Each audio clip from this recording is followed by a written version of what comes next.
Hello friend, आपका स्वागत है फिर से हमारे यूट्यूब चैनल में। तो हम पढ़ रहे थे 11th क्लास का पहला चैप्टर इंट्रोडक्शन माने परिचय इकोनॉमिक्स का। हमने इस चैप्टर के भाग 1 में अर्थशास्त्र में प्रयोग होने वाली अवधारणाएं समझाया है। अगर आपने वो वीडियो नहीं देखी है तो डिस्क्रिप्शन में जाके उसका लिंक देख सकते हैं और फिर ये भाग 2 देख सकते हैं। तो चलो हम भाग 2 शुरू करते हैं इस चैप्टर का। तो हम इसमें सबसे पहले पढ़ेंगे अर्थशास्त्र क्या है। अर्थशास्त्र में बहुत सारी चीज़ें आती हैं तो इसे सीधा सीधा समझाया नहीं जा सकता, लेकिन हम कोशिश करेंगे आसानी से आसान समझाने की। हम इसमें अर्थशास्त्र दुर्लभता की स्थिति में चयन से संबंधित व्यवहार का अध्ययन करते हैं। इसका मतलब है कि जो भी कठिनाई आती है उसकी स्थिति में जो हम उसे हल करने की कोशिश करते हैं, हम बैठ के सोचते हैं कि कैसे इसे हल किया जाए, तो हम इसी चीज़ का अध्ययन करते हैं अर्थशास्त्र में।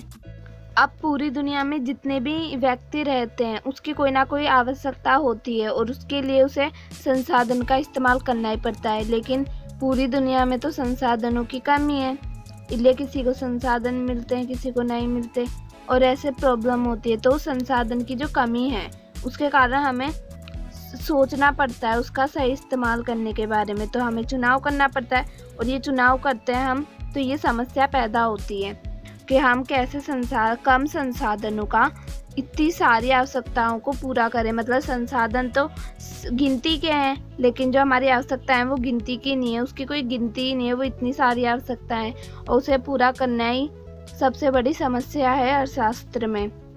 अब अमीर से अमीर हर व्यक्ति उसे कोई किसी ना किसी चीज़ की आवश्यकता होती है, चाहे वो कितना भी अमीर हो। अब जिसे अनेक काम होते हैं उसे भी है ना इस मुसीबत का सामना करना ही पड़ता है कि उसके पास जितना समय है वो उसमें कौन सा काम पूरा कर सके। हर व्यक्ति को किसी ना किसी की आवश्यकता होती ही है, उसकी आवश्यकता कभी ख़त्म नहीं होती।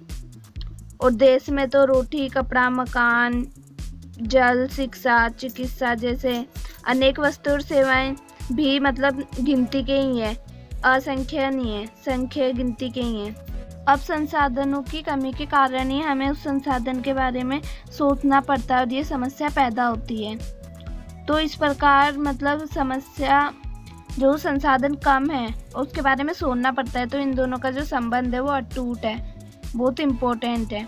अब चयन की समस्या पैदा ही तब होती है, मतलब जब हम उस संसाधन के बारे में सोचते हैं तो वो समस्या पैदा ही जब होती है जब संसाधन की कमी होती है, उसका अभाव होता है। जब संसाधन कम होता है तो हमें उसके बारे में सोचना पड़ता है। अगर बुक के हिसाब से हम इसको एक्सप्लेन करना है तो हम कहेंगे अर्थशास्त्र चयन की समस्याओं से संबंधित व्यवहार का अध्ययन करते हैं। मतलब अर्थशास्त्र में जो हम सोचते हैं वो उसकी समस्याओं के बारे में सोचते हैं, तो उसी के बारे में हम अध्ययन करते हैं। अब हम आगे चलते हैं। अब हम पढ़ेंगे व्यष्टि अर्थशास्त्र व समष्टि अर्थशास्त्र। इसमें हम इन दोनों में अंतर और इसके बारे में भी जानेंगे। तो हम सबसे पहले पढ़ते हैं व्यष्टि अर्थशास्त्र। ये आर्थिक सिद्धांत की वह शाखा है जिसके अंतर्गत अर्थव्यवस्था की व्यक्तिगत इकाइयों का अध्ययन किया जाता है। मतलब इसमें हम एक व्यक्ति की जो निजी काम होते हैं उसके बारे में पढ़ते हैं कि एक व्यक्ति अपने निजी काम करता है, जैसे घर चलाने के लिए काम करता है और काम करने के बाद जो उसे पैसे मिलते हैं वो घर के लिए खर्च करता है, आवश्यकताएं पूरी करता है। यही हम व्यष्टि अर्थशास्त्र में पढ़ते हैं। और इसमें व्यक्तिगत उपभोक्ता व्यक्तिगत उत्पादन मतलब जो सामान खरीदते हैं उसका इस्तेमाल करते हैं वो लोग, और वस्तुएं जितनी वस्तुएं साधन आय ये सब इन सभी चीज़ों का अध्ययन हम व्यष्टि अर्थशास्त्र में करते हैं। और व्यष्टि अर्थशास्त्र में हम जो एक व्यक्ति की वो निजी के जो काम आते हैं उसमें जो समस्याएं आती हैं उसके समस्याओं का हल के बारे में वो सोचता है, तो ये सब भी हम व्यष्टि अर्थशास्त्र में पढ़ते हैं। और ये समस्याएं जैसे उपभोक्ता के पास सीमित आय है, जितने भी उसके पैसे हैं वो उससे ज़्यादा से ज़्यादा अपनी आवश्यकता पूरी कैसे करें। और एक फर्म माने एक कर्मचारी जो सोचता है ज़्यादा से ज़्यादा लाभ कैसे प्राप्त करे, और एक मज़दूर जो अपनी जो पैसे हैं उसे ज़्यादा से ज़्यादा कैसे बढ़ाए, उसके बारे में ये सारे विषय व्यष्टि अर्थशास्त्र में आते हैं। प्रो बोल्डिंग के अनुसार, प्रो बोल्डिंग एक अर्थशास्त्री है और इनके अनुसार जो व्यष्टि अर्थशास्त्र है इसमें व्यक्तिगत कीमत, व्यक्तिगत आय, व्यक्तिगत उद्योग और व्यक्तिगत वस्तुएं इन सब का अध्ययन होता है। और इसमें महत्वपूर्ण अंग है कीमत निर्धारित करना, कीमत कैसे प्राप्त करें, इसलिए व्यष्टि अर्थशास्त्र इसे कभी कभी कीमत सिद्धांत भी कहते हैं। और प्रो बोल्डिंग ने ये भी कहा है कि इसमें कीमत सिद्धांत से रिलेटेड जितने भी विषय हैं ये शामिल है व्यष्टि अर्थशास्त्र में। अब हम पढ़ते हैं समष्टि अर्थशास्त्र। समष्टि अर्थशास्त्र ये आर्थिक सिद्धांत की वह शाखा है जो संपूर्ण अर्थव्यवस्था का एक इकाई के रूप में अध्ययन करता है। मतलब हम इसमें पूरे देश की बात करते हैं, मतलब पूरे देश के बारे में सोचते हैं। तो हम ये कह सकते हैं कि एक सरकार है जो पूरे देश के बारे में सोच रही है, तो उसके नज़रिए से हम समष्टि अर्थशास्त्र में देखते हैं और इसके बारे में हम इसमें बात करते हैं। समष्टि अर्थशास्त्र में कीमत के स्तर पर, बेरोजगारी के स्तर पर ऐसे विषय भी आते हैं। और समष्टि अर्थशास्त्र में अर्थव्यवस्था भी आती है। अब अर्थव्यवस्था क्या है? अर्थव्यवस्था होती है जो लोगों को काम देती है, रोजगार देती है। तो इसमें अर्थव्यवस्था आती है, ये इम्पोर्टेंट है।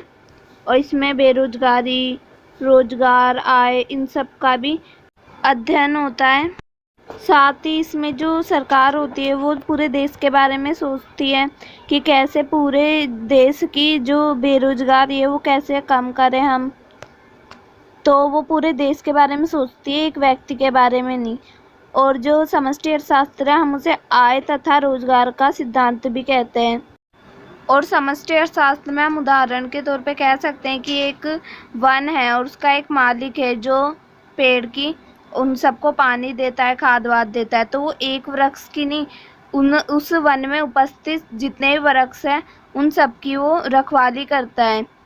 तो समष्टि अर्थशास्त्र में यही आता है कि जो एक सरकार है वो पूरे देश की बारे में सोचती है, ना कि एक व्यक्ति के बारे में। वो पूरे के पूरे देश के बारे में सोचती है, वैसे ही जैसे वन का मालिक पूरे वन के बारे में सोचता है। अब जो व्यष्टि अर्थशास्त्र है इसमें हम एक व्यक्ति की आर्थिक जो उसके निजी काम होते हैं उसमें समस्या आते हैं उसके बारे में पढ़ते हैं। और जो समष्टि अर्थशास्त्र है इसमें पूरे देश के बारे में ही सोचते हैं। अब हम पढ़ते हैं व्यष्टि अर्थशास्त्र और समष्टि अर्थशास्त्र में अंतर। व्यष्टि अर्थशास्त्र है उसमें हम जानते हैं कि एक व्यक्ति की जो आर्थिक क्रिया होती है उनके बारे में अध्ययन करते हैं। समष्टि अर्थशास्त्र है उसमें हम पूरे देश के जो लोग हैं उनके बारे में अध्ययन करते हैं। और व्यष्टि अर्थशास्त्र में उसका उद्देश्य क्या है? इसका उद्देश्य है कि जो संसाधन है उनको बांटना। और जो समष्टि अर्थशास्त्र है इसका उद्देश्य है कि जो पूरा देश है उसमें कैसे ज़्यादा से ज़्यादा रोजगार मिले लोगों को और देश का विकास हो। व्यष्टि अर्थशास्त्र की समस्या क्या है मुख्य? इसकी मुख्य समस्या है कीमत निर्धारित करना। और समष्टि अर्थशास्त्र इसकी मुख्य समस्या है कि लोगों के वो ज़्यादा से ज़्यादा रोजगार कैसे निर्धारित करें। तो आय व रोजगार का निर्धारित करना समस्या है समष्टि अर्थशास्त्र। व्यष्टि अर्थशास्त्र का उदाहरण हम ले सकते हैं कि एक व्यक्ति अपनी जो घर की आवश्यकताएं, जितनी भी आवश्यकताएं उसको पूरा करने के लिए पैसे चाहिए, इसलिए वो कीमत निर्धारित करने के लिए काम करता है। और जो समष्टि अर्थशास्त्र है उसमें हम उदाहरण ले सकते हैं कि एक वन है, उसका मालिक उस वन में उपस्थित सारे वृक्षों की देख रेख करता है, ना कि एक की।